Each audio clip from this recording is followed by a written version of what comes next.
Eagle FC 44 full card predictions and the betting breakdown. This is the first ever Eagle FC breakdown. Guys, smash that like button. If you're new to the channel, subscribe and turn those post notifications on. Cannot wait to get into these breakdowns. Khabib has a good thing going and excited to talk about his card and super pumped to watch it as well. Let's talk the first fight of the night.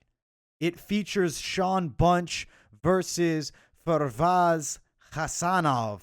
I am interested to see Shawn out here. I'll be honest, right out the gate, I'm going to pick Shawn.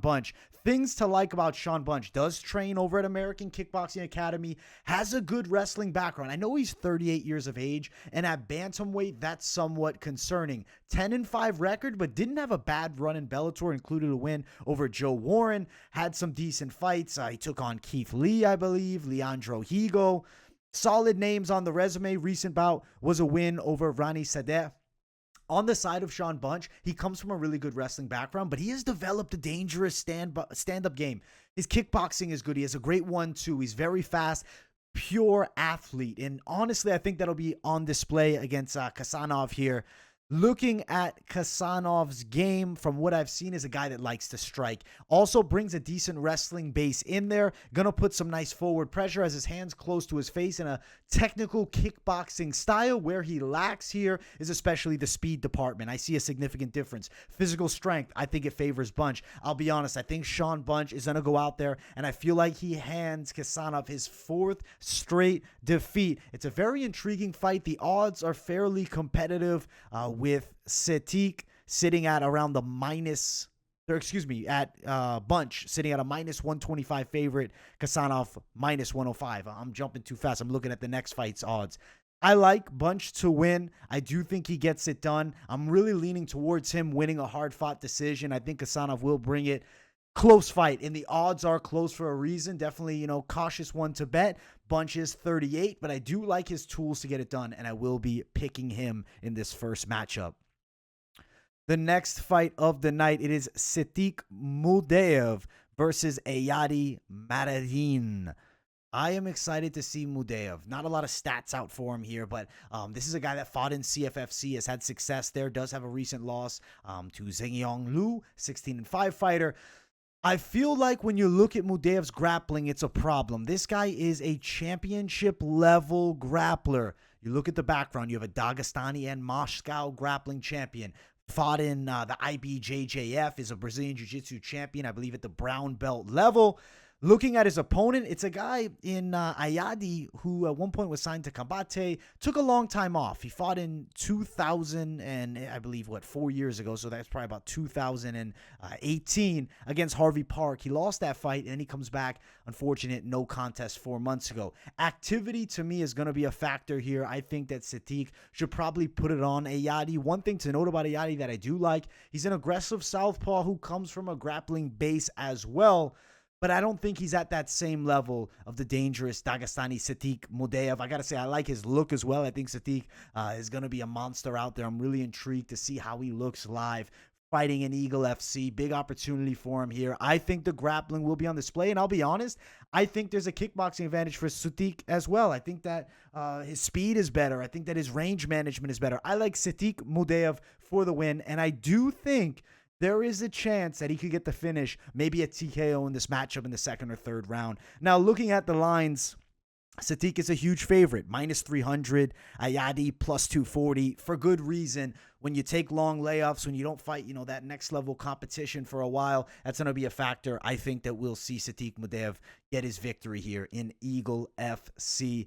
Let's keep on running. This is now starting what I'd call is like the more notable name prelims. Miles Hunsinger, he was on The Ultimate Fighter, even though he didn't fight on it just this recent season, takes on Demarques Jackson, who comes in, Bellator veteran, LFA vet, a guy who has been around for a while. I'll be be honest, looking at this fight, I was a bit back and forth on both, but I really do think Miles Hunsinger can get the victory. Looking at Miles' stance, there's opportunities for him to be hit striking. I am a bit concerned that he goes out there standing too square, keeps the head on the center line too much, and Demarques Jackson throws some bombs at him. If you look at Jackson, he's a pretty decent kickboxer who has a good athletic background. He's explosive. He closes distance decently well. He's overcome adversity, 6 losses as a pro. Yes, that could be a sign of, oh, this guy takes losses. He's a beatable guy. There's holes in the game, but it's also a lot of experience. Hunsinger, 7-0 as a professional. Hunsinger's style is going to be chain wrestling, get on top, and beat you up. On the opposite side, Demarques Jackson,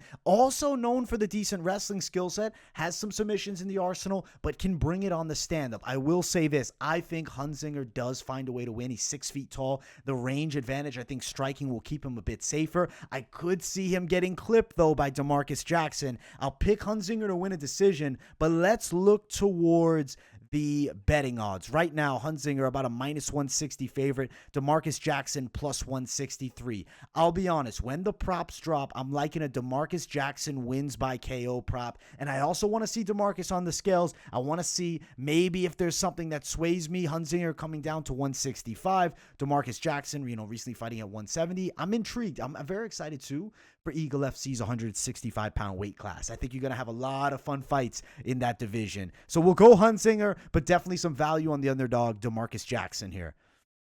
Next fight, Loik Radzhabov versus Zane. Loik just recently fighting for the championship in the PFL versus Raush Manfio. This is a high-level mixed martial artist. Zane, I'm not going to say he isn't, high-level, has experience. You look at his past 2, win in Bellator, then quickly beat Steven Siler with just 1 shot. Unfortunate, quick, 7-second knockout that he put on Steven Siler.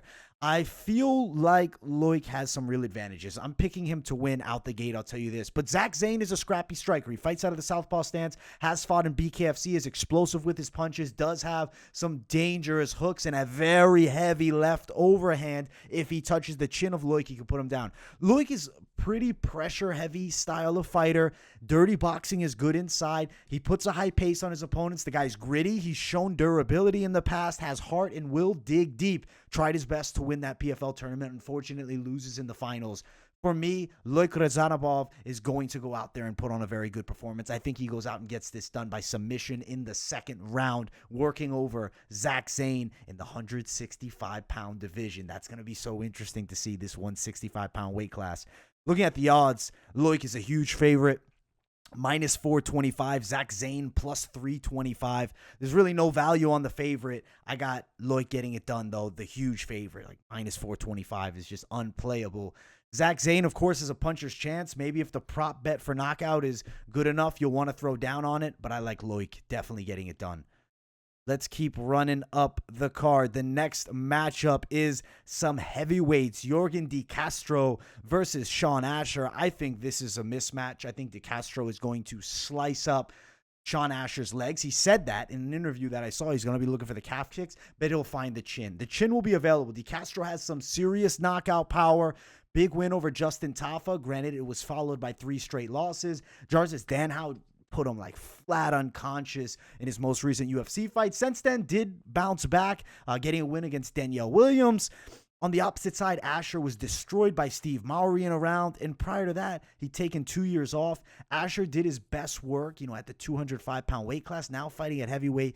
I don't think he's going to have the game at all for De Castro here. Asher is a brawler, and he's going to need the knockout. He's going to come in a bit reckless and scrap. I think that will land huge openings for De Castro. They'll be there. He'll find the chin. I think De Castro by 1st-round knockout. It should not be close, and if it is close, it's concerning for Yorgan De Castro's future. Looking at the odds, De Castro -400, Asher +300. I got De Castro at -400, definitely getting it done, but he is a huge favorite, and for good reason. This is a fight where if the knockout prop bet is anywhere below -180, I'm jumping on the line. I like De Castro wins by KO, and I definitely do think he gets it done by that method. Should be a huge mismatch. Next fight of the night, it is Dylan Salvador versus Arman Opansov. I love this fight, and it's very interesting because Dylan Salvador is a dangerous kickboxer. He fought Bukaw in Muay Thai. He fought Giga Chikadze in kickboxing. This is a guy that can strike. He actually beat Giga Chikadze. Didn't beat Bukaw, of course. It was Muay Thai. Bukaw, next level. But Dylan Salvador in MMA has an extremely dangerous striking game. You look at some of the things that he does. He fights out of the southpaw stance. He'll chop with heavy low kicks and then look for the shots to the head that which open up. They tend to. He's very fast. Will definitely have a striking speed advantage over Opansov. Looking at Opansov, I feel like he's a smooth kickboxer, and I do like the way he strikes. He'll switch up the stances. He moves well laterally. I like the way he chops at the legs. I like the way he'll come up high with his hooks, and then he'll also rip to the body. There's decent knees up the center. But for me, I think Dylan Salvador is just such a next-level striker compared to Arman Ospanov. If Arman is to win, it's got to be on the floor. He has to look to get it to the ground. Let's note this. Salvador does have a win by submission, though he's a kickboxer. I believe he's evolved this game. I think he wins this fight. I think he knocks out Arman Ospanov. I got Dylan Salvador for the win, KO TKO. I'm leaning second round for it. Looking at the lines for this one, minus 165 for Ospanov, Salvador, plus 138, nearly plus 140. I'm going for the underdog. I think the kickboxer gets it done here by knockout. Dylan Salvador. Next fight of the night jumps us to the main card. And if you guys have not yet, smash that like button. If you're new to the channel, subscribe to first ever Eagle FC breakdown. 170 pounds here between these two. It's Raimond Magomedaliev versus Anthony Njokuani. You see a lot of losses on Njokuani. He's on a bad roll, but did win in bare knuckle MMA over at Gamebred FC, has won in Muay Thai since his recent MMA losses. 5 years ago he lost, and I mean, it's just loss after loss after loss. But note this, not a guy that goes and gets knocked out. Raimond Magomedaliev on the opposite side of him has some good things going. 8-1. This guy did well over at One Championship. I like the striking game of Magomedaliev, as do I like Njokuani's, but he's 41. I have to pick Magomedaliev. I can't pick a 41-year-old Njokuani. Anthony Njokuani's an OG. Like, I remember watching him in the WEC days. Now he's out there fighting still in 2022. Raimond Magomedaliev should probably look to get this fight to the floor. I do think that's where he will do his best work, but he likes to strike. He's known for the stand-up skills, pretty relaxed, slick style of striking, heavy kicks. On the opposite side, Anthony Njokuani is like a true Muay Thai style of striker. If you've seen recently, works teeps extremely well, does have some pretty good combinations, will destroy his opponent's legs, can throw up high kicks, great dexterity. Over in that bare knuckle Gamebred FC fight, he did fight a fighter with a 10-19 record. So didn't see him against a higher level guy, though he did get a dominant win in the first round. I think Raimond Magomedaliev gets it done. I have a feeling it's going to be a decent amount of striking, but I think Magomedaliev could find the takedowns. I'm feeling decision for Magomedaliev, but for his career, if you can beat Njokuani inside the distance, much better. I think he beats the 41-year-old. But I am excited to see Njokuani back, and honestly, striking-wise, he is high level, and I could see him competing with Magomedaliev. The odds are going to be disgustingly in the favor of Magomedaliev, minus 549 to plus 400. Njokuani is a huge underdog here. Understandable. Multiple losses in a row. Not fighting consistently in MMA is a factor, though he did win in that, Gamebred FC, bare knuckle stuff. Raimond Magomedaliev is a different level at this point. I see him getting it done and getting a victory. I would like to see a finish. I would like to say he wins by submission, but I'm really feeling like Njokuani can survive, and we go 3 rounds with Raimond getting the win. Next fight on this main card, really things start heating up right here. John Howard versus Ramazan Kuramagomedov. John Howard is an OG, true powerhouse striker, also diagnosed with autism, something to note. So absolute autistic savage. Like, this guy really showing that nothing's going to hold him back, fighting at the highest levels, UFC vet, veteran of PFL, World Series of Fighting 2, I believe. Ramazan on the opposite side, unbeaten fighter, someone on the rise. It's hard for me to pick against Kuramagomedov. He's a veteran of the Contender Series.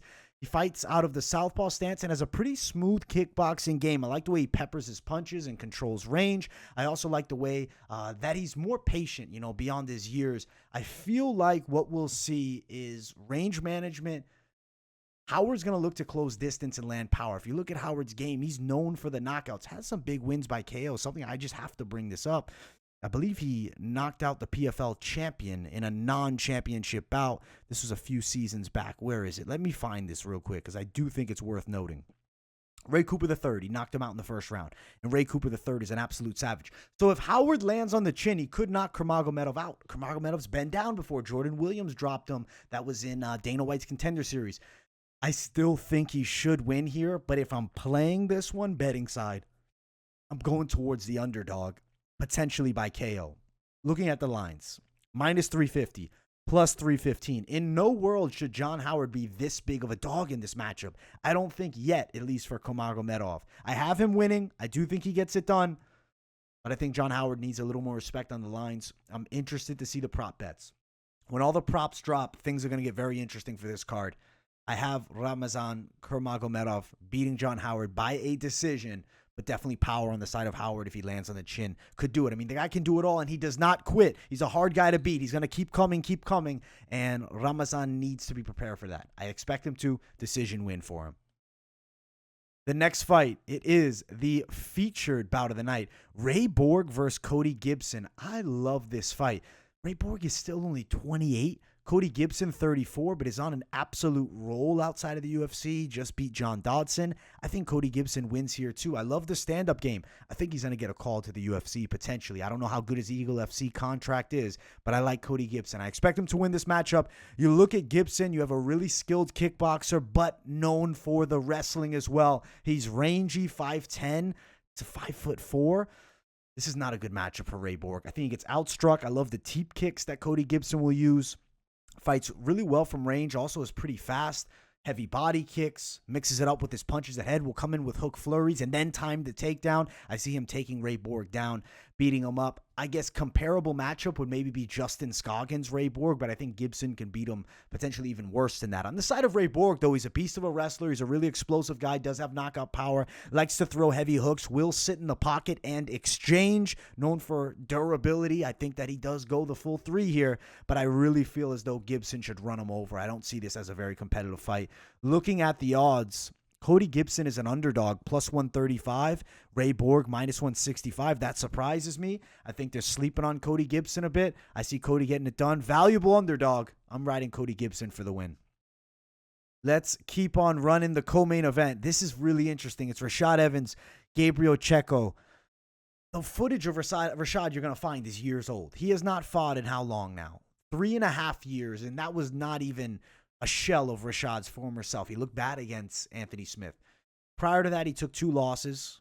Sam Alvey, Daniel Kelly. Before that, Glover beat him. He lost to Ryan Bader. It's been a lot of losses for Rashad. On the opposite side, he fights Gabriel Checco, who is a tricky grappler, a guy who's competing in jiu-jitsu on a regular basis, does have a win in his last fight against Simone Marini, not necessarily a high name.